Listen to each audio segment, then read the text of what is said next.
My name is Laura Bennett. I was 41 years old when my father handed me a black apron in the middle of my brother's charity gala and said, "Don't embarrass us tonight, Laura. People like you are supposed to serve, not be honored." He said it quietly. That almost made it worse. Because quiet cruelty has a way of slipping under your skin without making enough noise for anyone else to notice. We were standing inside the Grand Marlowe Hotel, beneath crystal chandeliers, surrounded by wealthy donors, city officials, local reporters, and half the people my father had spent his life trying to impress. My younger brother, Ryan, stood 20 feet away, smiling for photographs in a tailored navy suit, shaking hands like a man who had built something noble. Behind him, a gold banner stretched across the stage, the Bennett Family Foundation Annual Gala. Underneath it, in elegant white letters, was the phrase Ryan had chosen for the night. A legacy of service.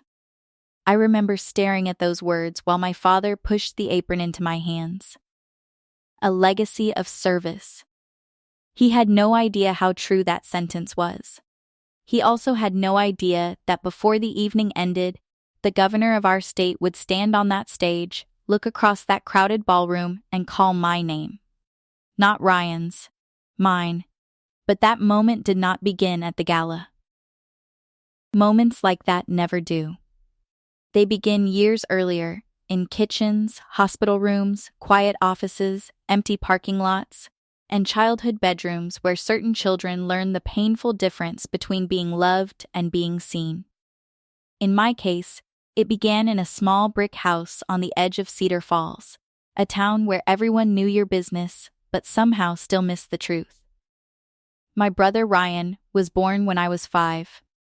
Before him, I do not remember being unhappy. I remember my mother singing while she folded laundry. I remember my father lifting me onto his shoulders during 4th of July fireworks. I remember feeling like the center of a small, safe world. Then Ryan arrived. And slowly, almost politely, the center moved. No one announced it.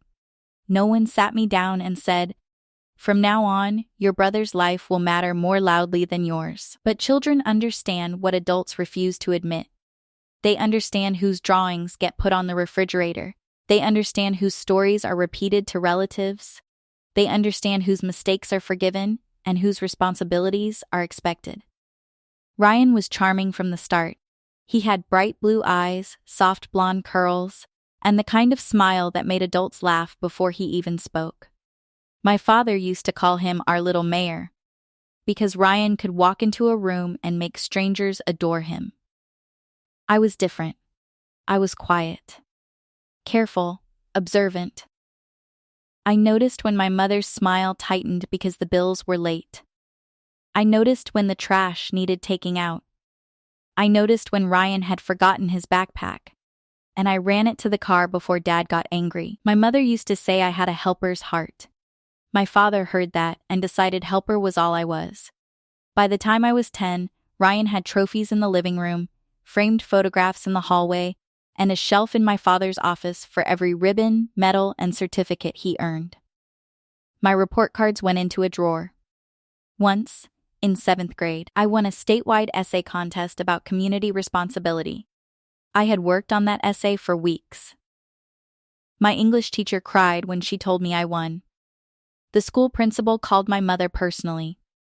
That night, I brought the certificate home. My mother hugged me so tightly I could barely breathe. My father glanced at it and said, "That's good, Laura." Then he turned to Ryan, who had scored 2 goals at soccer practice and spent 20 minutes asking him to describe every play. I stood in the kitchen holding that certificate until my hands started sweating. My mother noticed. She always noticed. Later that night, she knocked on my bedroom door and found me sitting on the floor beside my bed, pretending to organize books. "You're allowed to be hurt," she said. I shook my head. "I'm not hurt." She sat down beside me, even though her knees were already starting to ache in those days.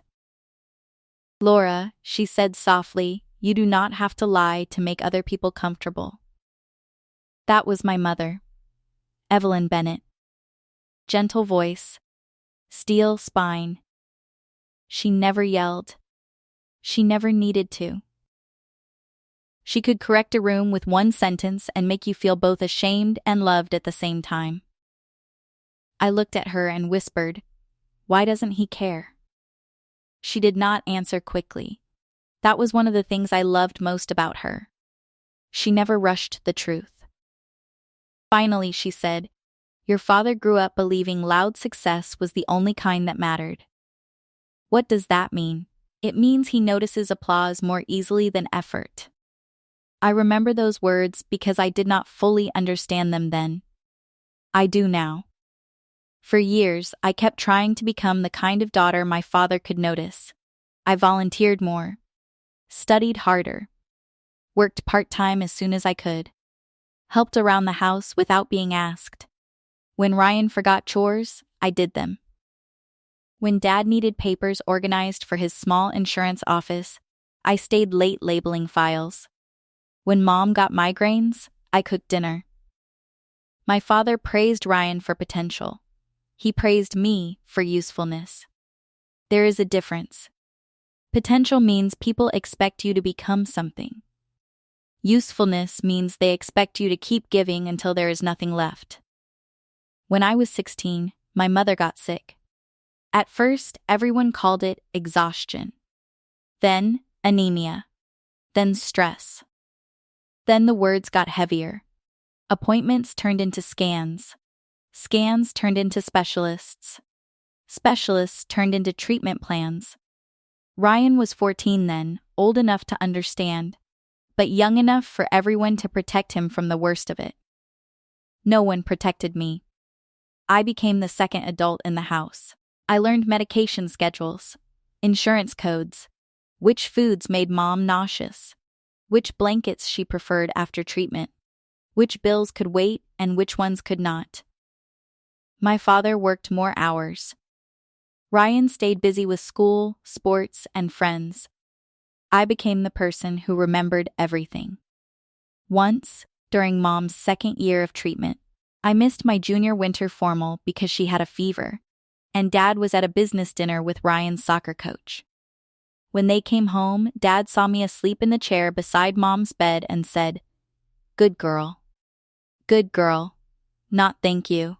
Not, I'm sorry you missed your dance. Good girl."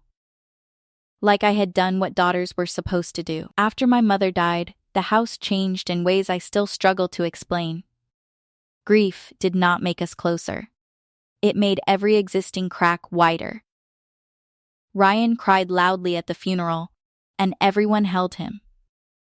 I stood beside the casket with dry eyes because I was terrified that if I started crying, I would never stop. People told me I was strong. I hated that word for a long time. Strong is what people call you when they do not want to help. A week after the funeral, I found a cedar box under my mother's side of the closet. It had my name taped to the bottom in her handwriting. Inside were letters, old photographs, receipts, newspaper clippings, and one folded note. The note said, "Laura, quiet work still counts, even when loud people take the room. One day, the work you did in silence will speak louder than every room that ignored you. Love, Mom." I read that note until the paper softened at the folds. There was also a receipt from 15 years earlier, before I even knew what it meant. It showed an anonymous donation made to the Cedar Falls Women's Shelter. First month's rent. Security deposit. Emergency repairs. The donor name was not anonymous on my mother's copy. It was hers. Evelyn Bennett. I had never heard my mother mention that shelter. Not once. But there were letters too. Thank you notes from women whose names I did not recognize. Little updates about jobs found, apartments secured, children enrolled in new schools. My mother had been helping people quietly for years. Suddenly, I understood something. She had not just told me quiet work mattered. She had lived it. After college, I needed a job. I also needed a reason to get up in the morning that did not depend on my father's approval. So I walked into the same shelter my mother had helped years earlier and asked if they needed administrative help. They did. They always did. The Cedar Falls Women's Shelter was not impressive from the outside. It was a converted 2-story house with peeling paint, a tired porch, and a basement that flooded whenever it rained too hard. Inside, it was chaos and grace. Children sleeping on donated couches, mothers filling out court forms at the kitchen table, volunteers sorting canned food, a director named Patricia who could answer 3 phones, calm a crying toddler, and argue with a landlord at the same time. I started as a part-time office assistant, filing papers, answering phones, scheduling appointments, making coffee, useful work. The kind my father understood just enough to dismiss. But inside that shelter, usefulness meant something different. A correctly filed document could help a woman get protective housing. A phone call returned at the right time could keep a family off the street. A ride arranged after midnight could save someone's life. I was good at it. Not because I was brilliant. Because I noticed things. I noticed patterns in missed appointments. I noticed mothers who said they were fine, but had no transportation home. I noticed that women left dangerous situations at night more often than during business hours, when most services were closed. I noticed that children remembered which volunteers smiled at them. Over time, noticing became systems. I built a late-night transportation partnership with vetted drivers. I organized emergency hotel vouchers through local churches. I created a job readiness program with 3 employers willing to hire women rebuilding their lives. I wrote training manuals for volunteers so survivors did not have to repeat their trauma to 5 different people. Patricia used to say, "Laura, you make impossible things boring." She meant it as a compliment. She meant I could take panic and turn it into procedure. Years passed. The shelter grew into a network. Cedar Falls became one site among many. I moved into operations, then regional coordination, then director of operations for the entire shelter network. My work was not glamorous. There were no galas, no cameras, no speeches beneath chandeliers. There were broken heaters, exhausted staff, emergency custody calls, grant deadlines, food shortages, and mothers who arrived with trash bags full of clothes because they had 30 minutes to leave. I loved the work. That did not mean it did not cost me. It cost me weekends, relationships, sleep, pieces of myself I had to learn how to recover. But it gave me something too. Purpose. A purpose no one in my family cared to understand. Ryan, meanwhile, became exactly what my father had always imagined. Confident, handsome, popular, he went into public relations, then fundraising, then nonprofit consulting. At least that was what he called it. Ryan had always known how to stand close to good work and make people think he had caused it. At family dinners, he spoke in big words about impact, visibility, donor engagement, community transformation. I spoke about staffing shortages and emergency beds. My father listened to Ryan like he was delivering scripture. He listened to me like I was reading a grocery list. Then, Ryan created the Bennett Family Foundation. At first, I was cautiously supportive. I wanted to believe he had grown into substance. He told me he wanted to honor Mom's memory by supporting vulnerable women and children. That got my attention. "You remember Mom cared about that?" I asked. Ryan smiled. "Of course. I mean, not details. But it sounds like something she would have cared about. That should have warned me."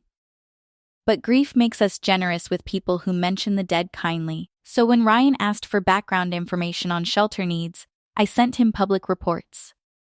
When he asked about service gaps, I explained them. When he asked what programs had been most effective, I told him about Safe Steps. Safe Steps was the initiative I was proudest of. It began after a woman named Denise arrived at our shelter at 2:17 in the morning with 2 children in pajamas and no shoes. She had slept in her car behind a closed gas station because the police could not transport her across county lines, and no shelter driver was available.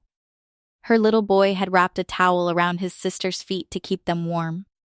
That image never left me. Within 6 months, I had built the first version of Safe Steps. Emergency transportation, temporary lodging, overnight caseworker response, and rapid coordination between counties. It was messy at first. Then it worked.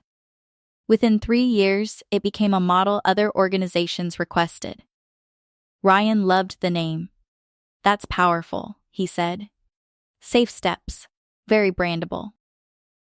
I should have stopped answering questions then. But I did not. Because the foundation brought money. And money kept beds open. So when Ryan used vague language in a brochure, I ignored it. When he described the foundation as partnering in the creation of Safe Steps, I told myself that was harmless. When he stood at a small press conference and said, "Our foundation's Safe Steps model is already changing lives," I felt something cold move through me. Our foundation's model. I called him afterward. "Ryan, you need to be careful how you describe that program." He laughed lightly. "Laura, relax, this is how fundraising works. Donors don't want a spreadsheet, they want a story. It's not your story." There was a pause. Then his voice changed. "Do you want funding for the shelters or not?" That was the hook. He knew it. I knew it. So I stayed quiet longer than I should have. Not because I was weak. Because the work mattered more than my ego. That is what I told myself anyway. Then the gala invitation arrived. Cream cardstock. Gold lettering. My brother's name embossed at the top like royalty. The Bennett Family Foundation Annual Gala, honoring a legacy of service. I almost threw it away. Then my phone buzzed. It was an email from someone named Maya Torres in the governor's office. The subject line read, "Safe Steps Initiative, Documentation Request." I stared at it for a long moment before opening it. "Ms. Bennett, our office is reviewing community service nominations related to statewide survivor support initiatives. Your name has appeared in multiple submissions connected to the original design and implementation of Safe Steps. Would you be willing to provide dated records, program files, or verification of authorship? Sincerely, Maya Torres. Office of Governor Elaine Mercer." I read it 3 times. Then I searched the name Maya Torres. The photograph that appeared stopped me cold. She was older now, of course. Professional headshot, dark blazer, calm expression. But I recognized her eyes. Maya had been 14 when she came through our shelter with her mother and little brother. She barely spoke for the first 2 weeks. She used to sit in the hallway outside my office because, as she once told me, it's quiet here. I remembered helping her apply for a school transfer. I remembered finding her a used laptop. I remembered telling her she was not responsible for fixing adults who had failed her. I had no idea she remembered me. I replied with care, not accusation. Documentation, dated drafts, meeting notes, grant records, original training manuals, transportation agreements, emails from partner agencies, everything that proved Safe Steps existed years before the Bennett Family Foundation. I hesitated before sending one final attachment, a scanned copy of my mother's old shelter donation receipt. I do not know why I included it. Maybe because Ryan was calling the foundation our family legacy?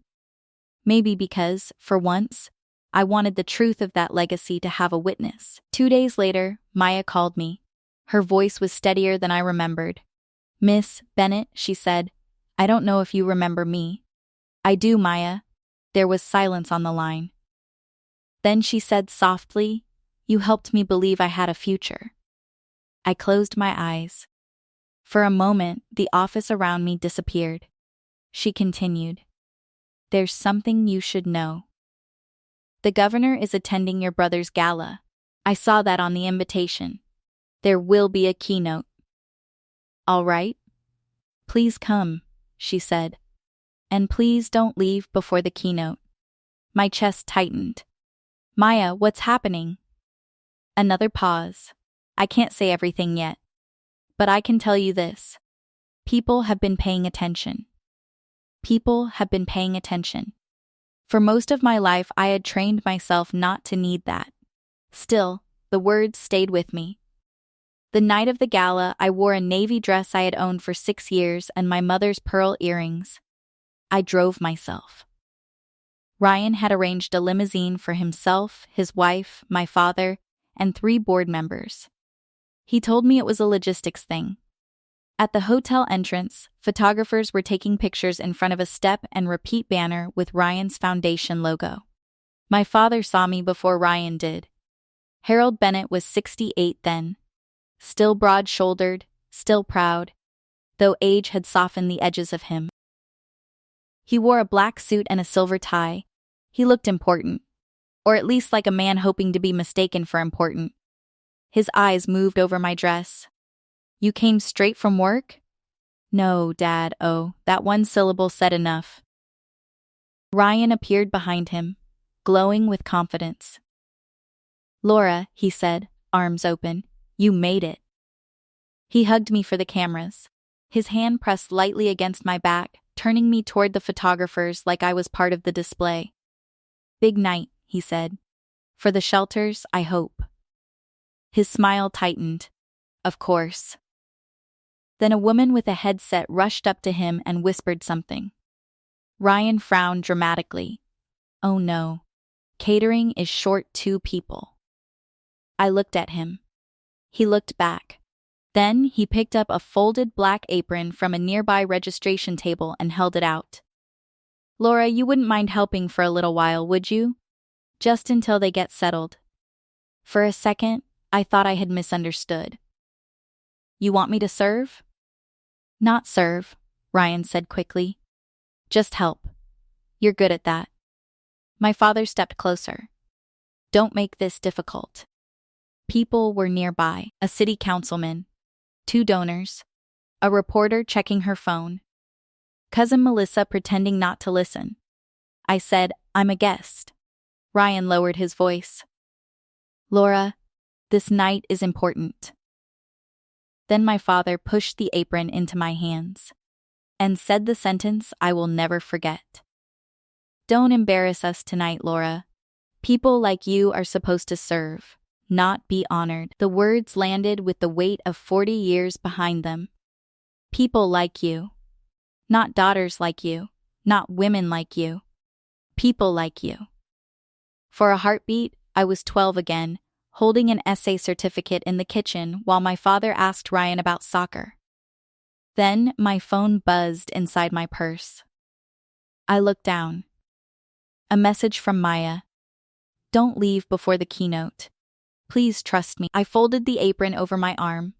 Then I looked at my father and said, All right. Ryan smiled with relief. He thought he had won a small family argument. He did not understand that some moments are not arguments. They are evidence. Inside the ballroom, the gala looked like something from a magazine.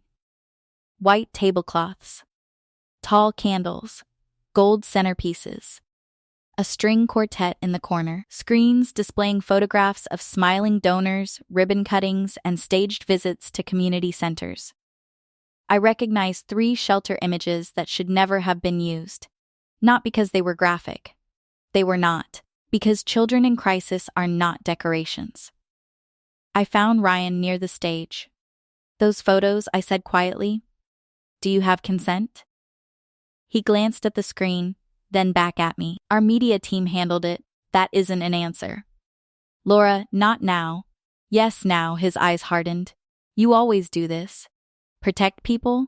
No, you make everything smaller. Rules, forms, permissions. Tonight is about vision. I stared at him. No, Ryan, tonight is about money. He leaned closer. And money is what keeps your little shelters open. There it was again. The hook. He walked away before I could answer. For the next hour, I lived through a kind of humiliation so familiar it almost bored me. Almost, a donor asked me where the coat check was because of the apron. Cousin Melissa laughed and said, Laura finally found a way into a fancy party without buying a table. My father introduced Ryan to a judge as, my son, the one who built all this. Then he turned and added, and this is Laura. She helps with shelter operations. Helps with shelter operations. As if I handed out blankets twice a year. At one point, Ryan gathered the family for photographs near the stage. I stepped beside my father. The photographer lifted the camera. Ryan smiled and said, Actually, Laura, let's get one with just the foundation board first. I'm family, of course. We'll do family after. They did not. I stood beside a tray table while my father put his arm around Ryan and smiled like his life had produced exactly one masterpiece. I felt anger. Yes. But beneath it was something older. Grief. Because even after all those years, some small part of me had hoped my father might look around that ballroom, see my work reflected everywhere, and finally understand. Instead, he saw Ryan. Maybe that was the last time I let it hurt me in the old way. Dinner began. Ryan moved through the room like a polished politician. He touched shoulders, remembered names, laughed at the right volume. Every table had someone who wanted his attention. I sat near the back with 2 junior staff members from the foundation and a retired accountant who seemed confused about why he was there.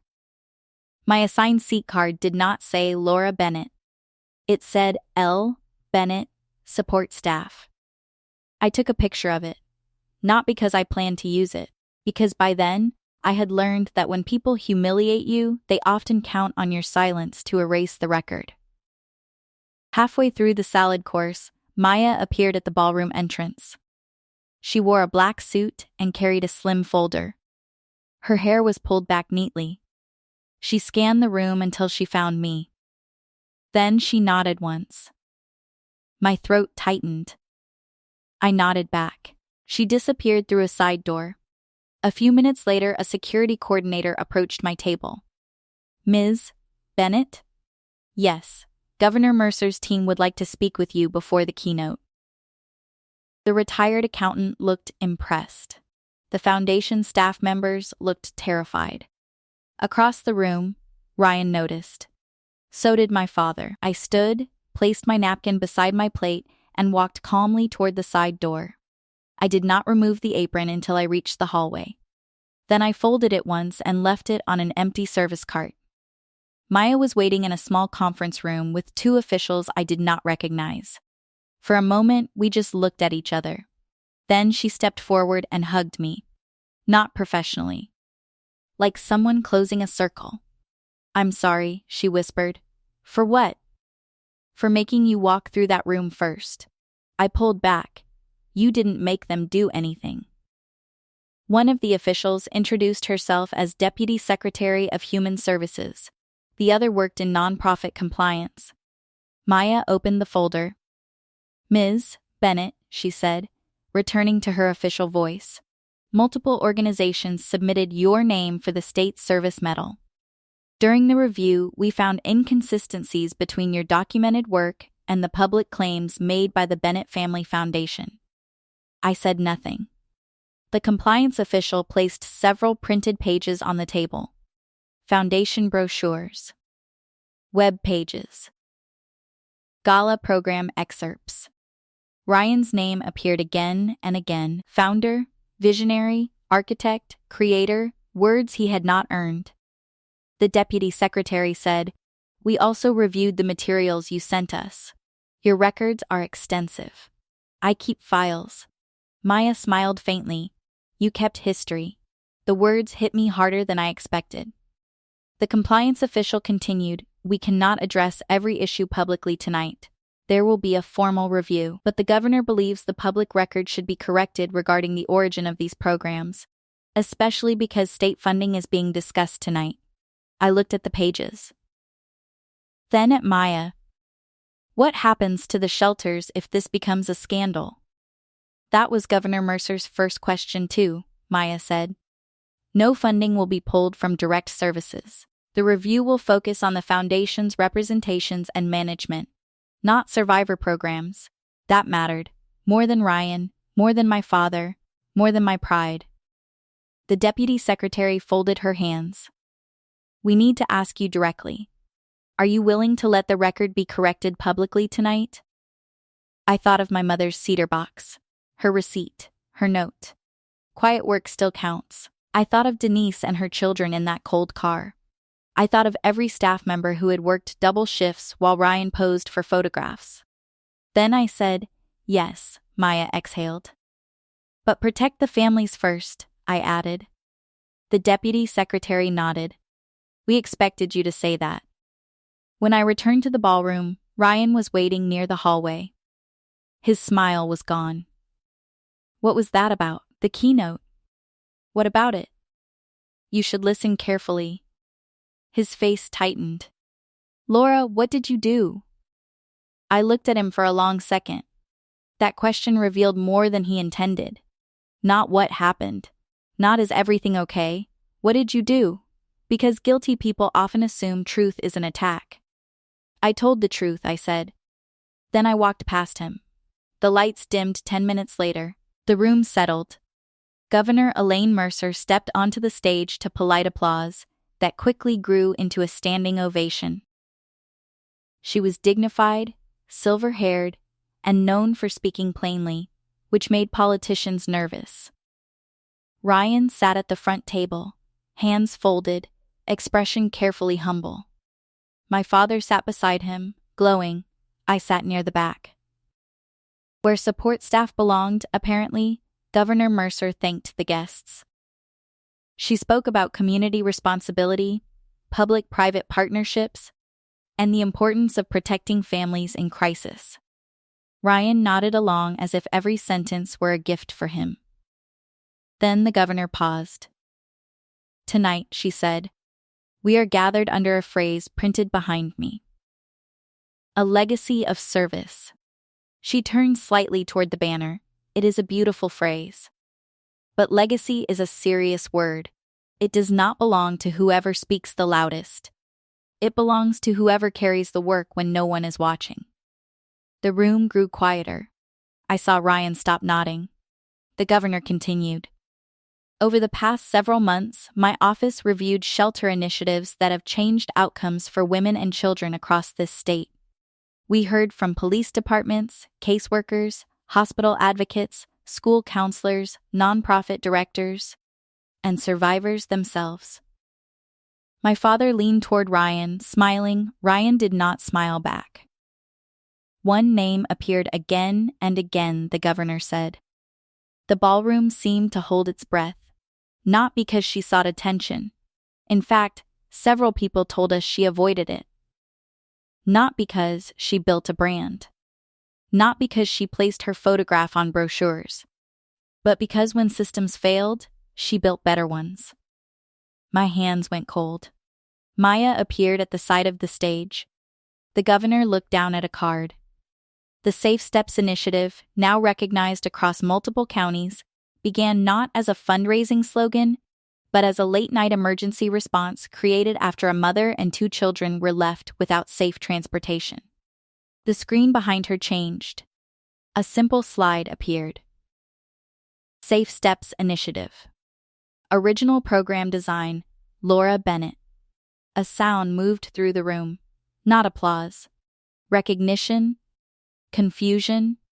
Whispers. Ryan's face went pale. My father stared at the screen as if the letters were rearranging reality in front of him. The governor continued. The Emergency Family Transit Network, the Shelter Stabilization Procedures, the Cross-County Response Manual, and the Job Readiness Partnership that helped hundreds of survivors rebuild independent lives were developed through years of operational leadership by one woman. The screen changed again. My name appeared under each program. Not Ryan's. Mine tonight, Governor Mercer said.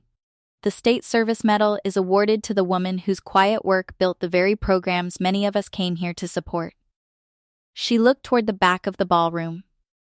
Laura Bennett, would you please join me on stage? For a second, I could not move. Not because I was surprised. Maya had warned me enough. But there is a difference between knowing truth is coming and hearing your name spoken in a room built to ignore you. Everyone turned. I stood slowly. The room was silent except for the soft scrape of my chair. Then, someone began clapping. I looked over. It was Patricia, my old shelter director, standing near a side table with tears on her face. Then another person clapped. Then another. Soon the ballroom filled with applause. Not polite applause. The kind that rises because people realize they are witnessing a correction. I walked past my family's table. Ryan would not look at me. My father did. His expression was not pride. Not yet. It was shock. A man watching a daughter he had filed away as ordinary become impossible to categorize. As I climbed the stage steps, Governor Mercer extended her hand. "Ms. Bennett," she said warmly, "it is an honor." I shook her hand. "Thank you, Governor," she turned me toward the audience. Maya stepped to the microphone. She held a small card, but she did not look at it. "My name is Maya Torres," she said. When I was 14, my family came through the Cedar Falls shelter after the worst night of our lives. I remember very little from those first days clearly. But I remember Miss Bennett's office. I remember that she never made my mother feel ashamed. I remember that when I said I had fallen behind in school, she found a way to get me transferred, enrolled, and safe. Her voice trembled. "I am alive," because she answered a phone call no one else picked up. I pressed my lips together. "There are sentences that undo you." That was one. Maya turned toward me. "She probably does not remember half the things she did for us. That is what makes her who she is." She helped people and moved on to the next person who needed help. The applause started again.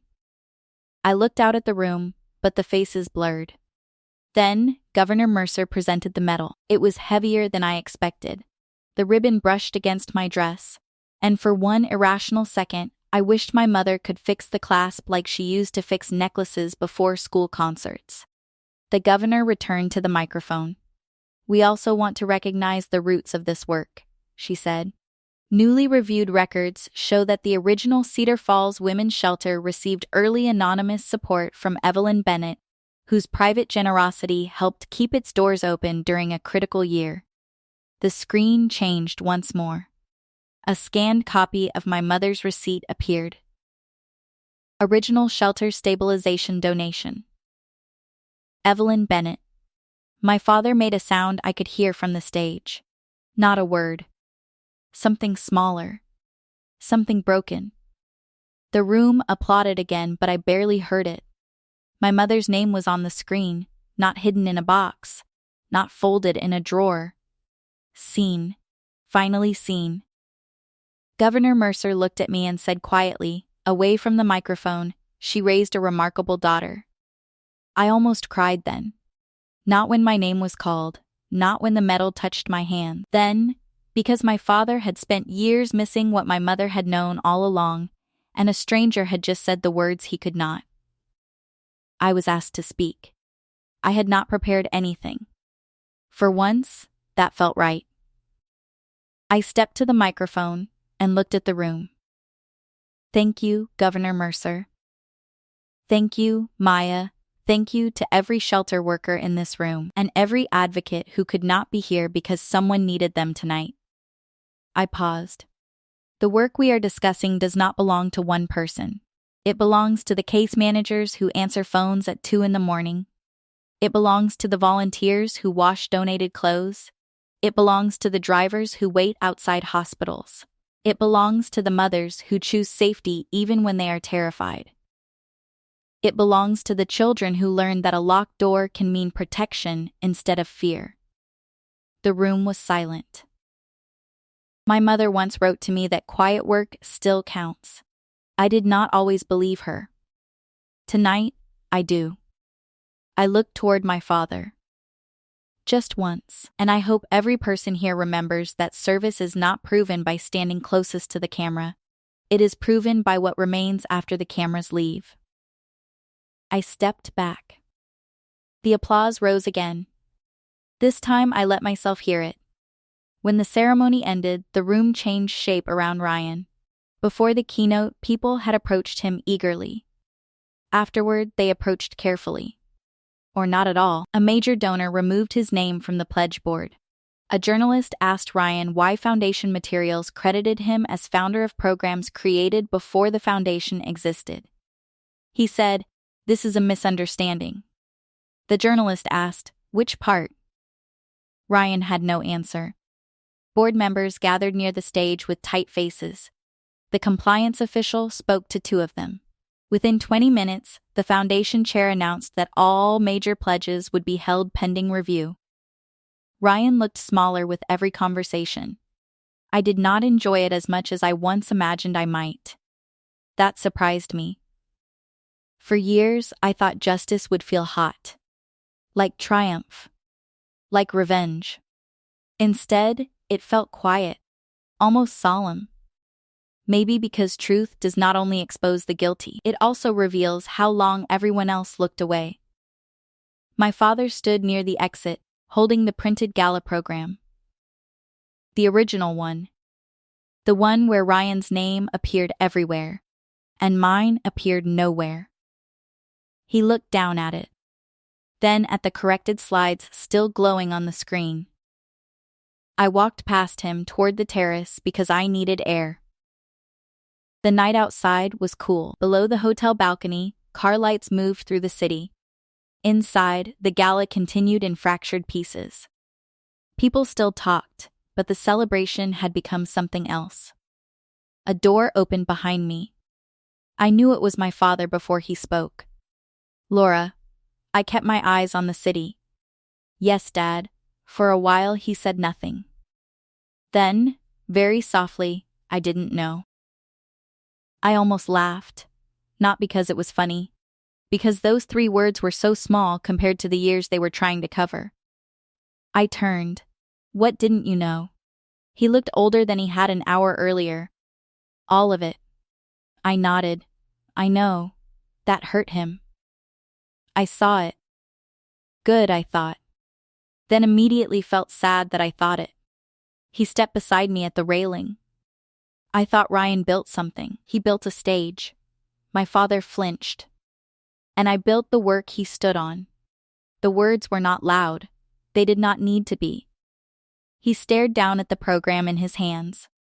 "Your mother," he said, and his voice cracked. "She donated to that shelter?" "Yes, she never told me." "Maybe she did." He looked at me.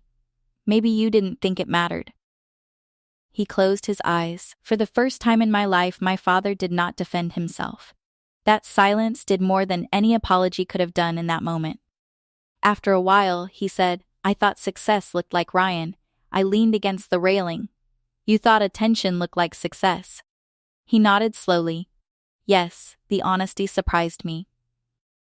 He swallowed. I gave him so much room. And gave me chores. He covered his face with one hand. "I'm sorry." I had imagined those words for most of my life. As a child, I thought they would fix something. As a teenager, I thought they would free me. As an adult, I knew better.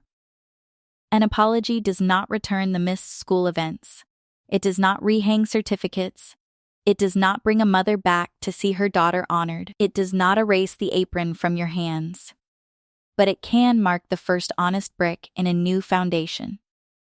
If both people are willing to build carefully.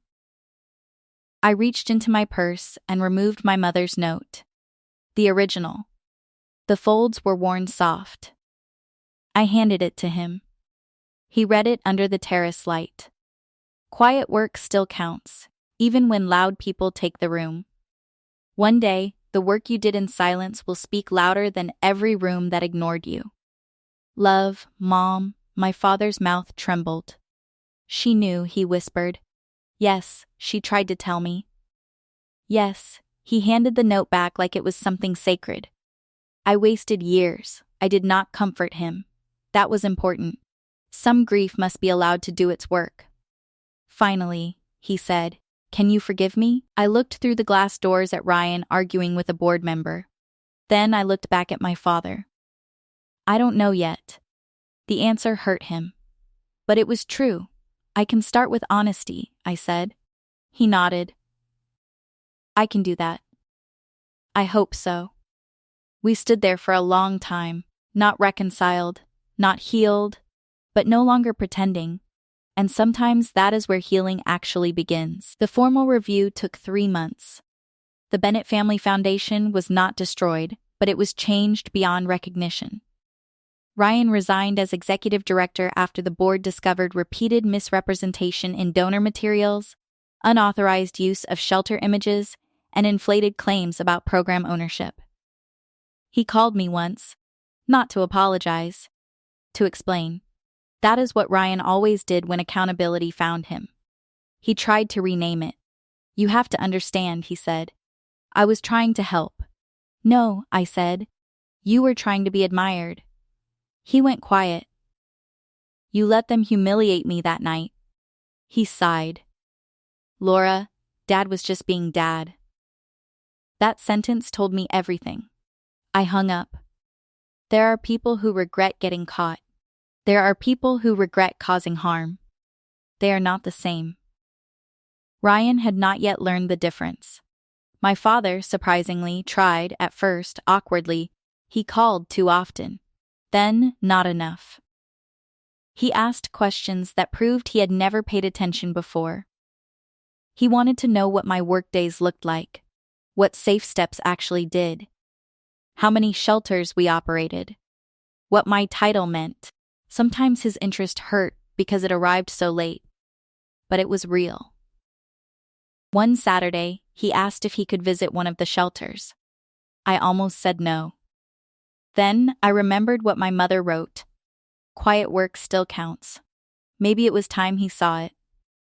The shelter staff were polite when he arrived, though some of them knew exactly who he was. Patricia, now retired but still volunteering twice a week, shook his hand and said, "So you're Laura's father?" He nodded. "I am." She smiled kindly. "You must be very proud." He looked at me. Then back at her. "I'm learning to be." It was not a perfect answer, but it was an honest one. I gave him a tour. Not the polished version Ryan used to show donors. The real one. The laundry room with 2 machines always on the edge of breaking. The children's corner with mismatched books. The pantry shelves labeled by expiration date. The staff office with maps, emergency binders, and a whiteboard full of problems that could not wait. A young mother arrived during the tour with a toddler asleep against her shoulder and a little boy gripping her coat. She looked terrified. My father stepped back automatically, as if afraid to intrude. I watched him watch our intake coordinator kneel to the little boy's level and offer him a juice box. Something shifted in his face.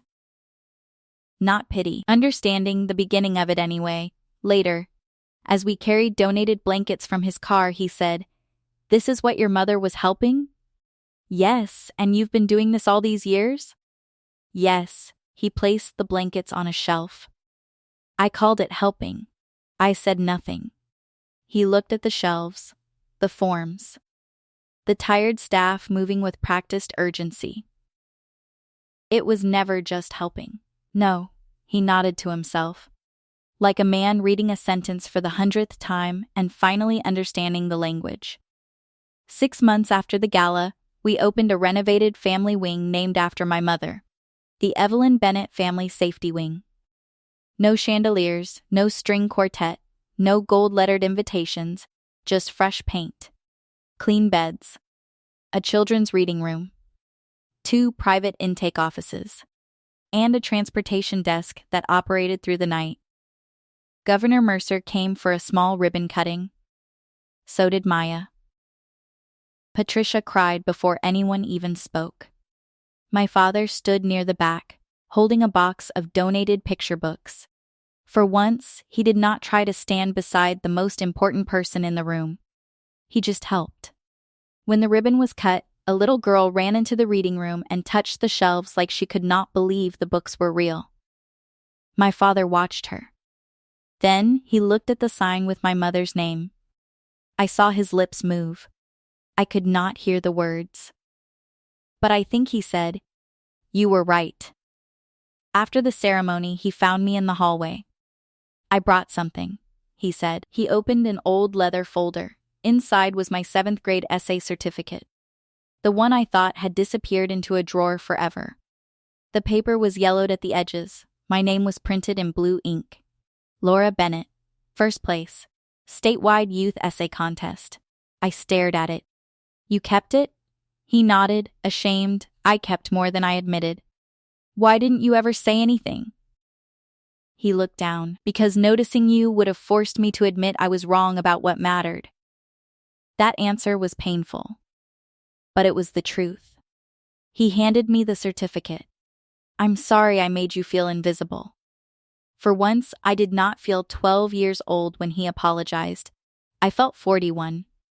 Tired, whole, free. I wasn't invisible, I said. "You were looking in the wrong direction." He nodded. Then he looked through the glass window into the new family wing. "I don't want to do that anymore." "Then don't." It was that simple. Not easy, but simple. That evening, after everyone left, I stood alone in the reading room beneath my mother's name. The building was quiet except for distant voices from the intake desk. I thought about the gala, the apron, the governor calling my name, Ryan's face when the truth appeared on the screen. My father's hands trembling as he read Mom's note. For a long time, I had believed the greatest satisfaction would come from watching the people who underestimated me finally feel small. But that was not the real victory. The real victory was that the work survived. The shelters kept their funding. The programs were protected. My mother's name was restored to the legacy she had quietly helped begin. And I no longer needed my father's recognition to prove I had value. That is the strange thing about finally being seen. By the time it happens, you may have already learned how to see yourself. Ryan eventually moved out of state. He sent a formal apology months later, written in the careful language of someone who had probably been advised by a lawyer. I did not frame it. I did not answer it either. Some doors close quietly. That does not make them less closed. My father kept volunteering. Badly at first. He labeled shelves wrong. He asked too many questions. He once tried to organize children's shoes by size and created more chaos than order. But he showed up, again and again. And because he showed up without asking to be praised, people began to trust him with small things. Carrying boxes. Fixing locks. Driving donations. Holding doors. One rainy night, I arrived late at the shelter and saw him sitting in the lobby beside a little boy whose mother was completing intake paperwork. The boy was crying into his sleeve. My father did not know what to say, so he simply sat there and quietly opened a picture book. After a while, the boy leaned closer. My father kept reading. I stood in the hallway watching them, and for reasons I still cannot explain, that moment moved me more than the applause at the gala. Maybe because applause is easy compared to change. Change requires humility. Change requires repetition. Change requires becoming useful in a way that does not make someone else smaller. As I watched my father stumble through a children's book under fluorescent lights in a shelter lobby, I thought of my mother. She would have smiled. Not because everything was fixed. Everything was not fixed. Years of hurt do not vanish because one person finally learns to carry boxes. But something had shifted. My father was no longer worshiping attention. He was learning service. Real service. The kind my mother lived. The kind Ryan tried to brand. The kind I had spent my life doing quietly. A year after the gala, Governor Mercer's office expanded Safe Steps statewide. Maya led the policy team. I accepted an advisory role, but only part-time, because I refused to become so visible that I forgot the people still answering phones at 2 in the morning. At the first statewide training, Maya introduced me to a room full of advocates. She said, "Laura Bennett taught me that survival is not the end of the story. Sometimes it is the beginning of someone else's purpose." I almost told her that was too generous. But then I looked around the room. At the caseworkers, nurses, school counselors, dispatchers, volunteers, drivers, and shelter directors. All those people doing work most of the world would never applaud. And I understood something. My story was never just about my father, or Ryan, or one humiliating night at a gala. It was about every quiet person who has ever been treated like background while louder people took credit for the room. It was about every daughter praised for being useful, but not valued for being extraordinary. It was about every worker whose name was left off the program, every mother who gave in secret, every child who remembered kindness long after the adult who gave it had forgotten. My brother wanted a room to applaud him. My mother taught me to build rooms where people could survive. And in the end, only one of those legacies lasted. So if you have ever been handed an apron in a room where you deserved a seat, remember this. Do not confuse their blindness with your worth. Do not let someone else's need to feel important make you feel small. And never assume quiet work disappears just because loud people ignore it. The truth has a way of keeping records, sometimes in emails, sometimes in receipts, sometimes in the memory of a girl who grew up, found her voice, and came back with the governor.